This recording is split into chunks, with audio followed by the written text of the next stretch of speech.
নমস্কার, Shiva micro finance training স্কুলের পক্ষ থেকে সুস্বাগতম।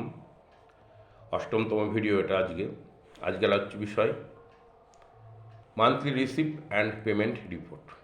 এই মান্থলি রিসিপ্ট অ্যান্ড পেমেন্ট রিপোর্টে যে ইম্পর্টেন্ট ডকুমেন্টগুলো জমা দিতে হবে অফিসের সর্বময় কর্তাকে, সিনিয়র স্টাফরা অফিসের সর্বময় কর্তাকে জমা দেবে।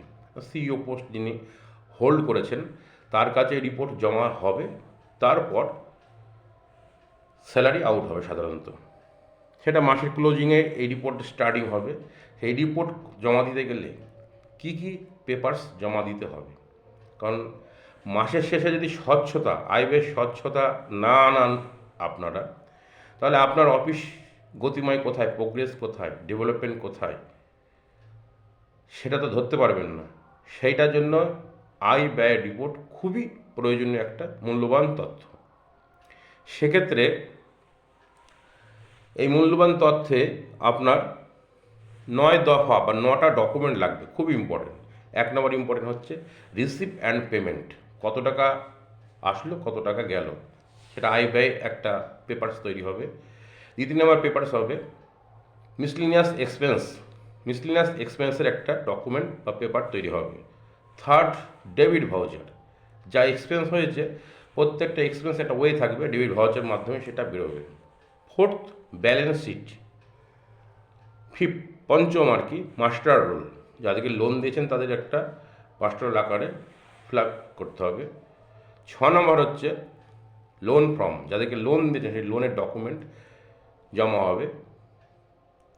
7 নম্বর device cash and bank balance report.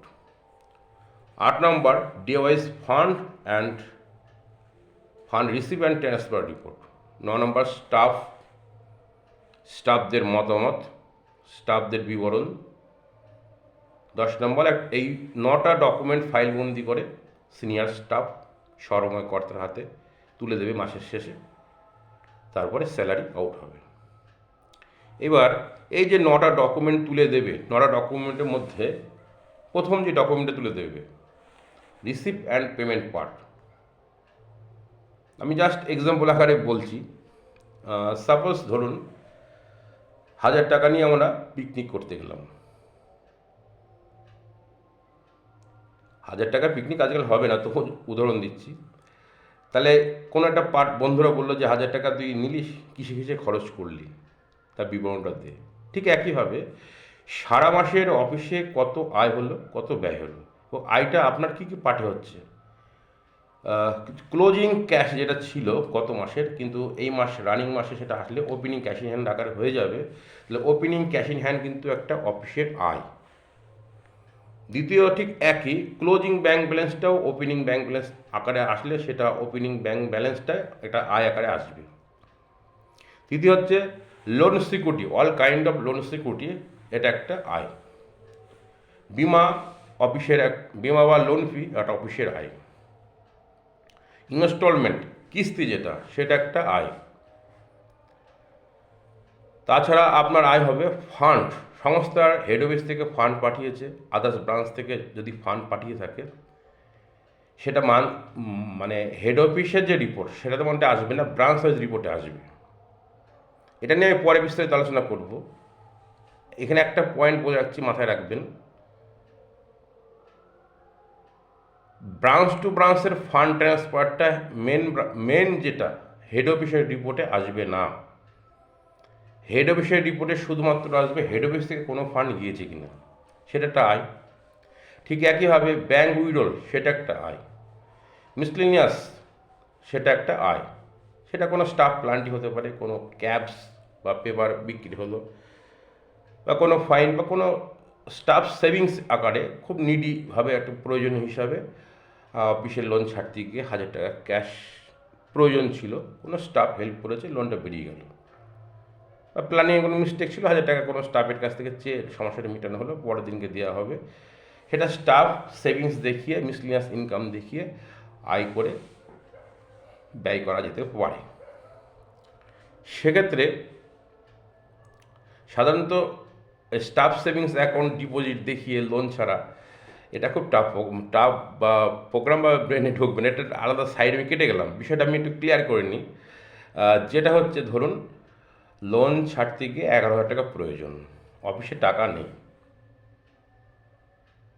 তাহলে সাপোজ কোনো কোনো স্টাফও টাকাটা দিল না, কিন্তু ক্যাশটা আমাকে ফিনিশিং দেখাতে হবে, 1,000 টাকা অফিসে ঘাটতি আছে, তাহলে আমরা অফিসে সেভিংস দেখাবো 1,000 টাকা, আই বাড়ি দিলাম, আই বাড়ি দিয়ে লোনটাকে বরাবর রাউন্ড করে দেখিয়ে দিয়ে ডিসবার্সমেন্ট দেখিয়ে দিলাম, কিন্তু ক্লায়েন্ট বা পার্টি পেল 1,000 টাকা কম সেই দিনকে, কিন্তু ক্যাশটা আমাদের ফ্রেশ থাকলো। ঠিক নেক্সট ডেটে আমরা কিন্তু সেভিংস অ্যাকাউন্ট উইড্রল দেখিয়ে পার্টি হাতে 1,000 টাকা পৌঁছে দেবো, যেটা ডিউ ছিল, সেইটা এইভাবে ক্যাশ সারা যেতে পারে। এই বিষয়টা অনেকে লোড ব্রাঞ্চ না হলে বুঝতে পারে না সাধারণত।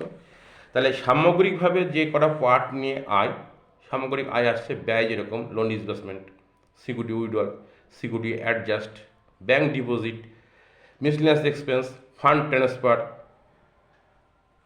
সামগ্রিকভাবে টোটাল পেমেন্ট পার্ট, এবং ঠিক একইভাবে closing bank balance, closing cash in hand, এটা একটা রিপোর্টে আসবে। এবং পজ ডেট, স্পাউস ডেট হচ্ছে কোনো ক্লায়েন্ট মারা গেলে তার লোন যদি মুকুব হয় তার আউটস্ট্যান্ডিংটা ইনকামে দেখাতে হয়। তবে এই পার্টগুলো বিভিন্ন পার্ট একসঙ্গে বলতে গেলে তো হবে না, পার্ট পার্ট করে আসবো, সেগুলো পরবর্তীতে বলা হবে। তা আয় ব্যয় মূলত খুবই ইম্পর্টেন্ট, এটা একটা বিষয়, এটা তো বলতে হচ্ছে।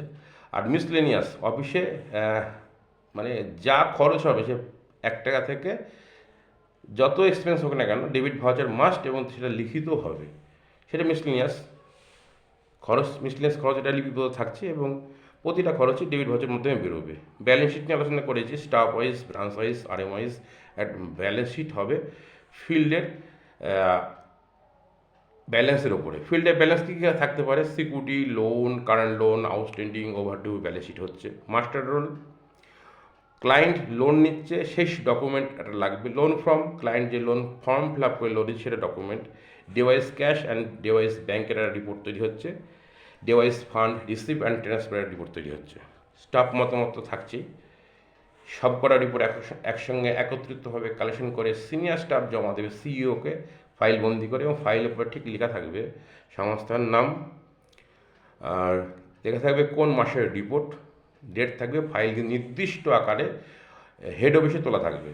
সেই ফাইল কিন্তু আর পর মাসে এই ফাইলের মধ্যে নতুন রিপোর্ট ঢুকিয়ে দেবো তা হবে না, অর্থাৎ অফিসের বয়স যতদিন তত মাসেরই ফাইল হেড অফিসে সংরক্ষণ থাকবে। নমস্কার, রাখলাম, পরবর্তী ভিডিওতে আসবো, ভালো থাকবেন।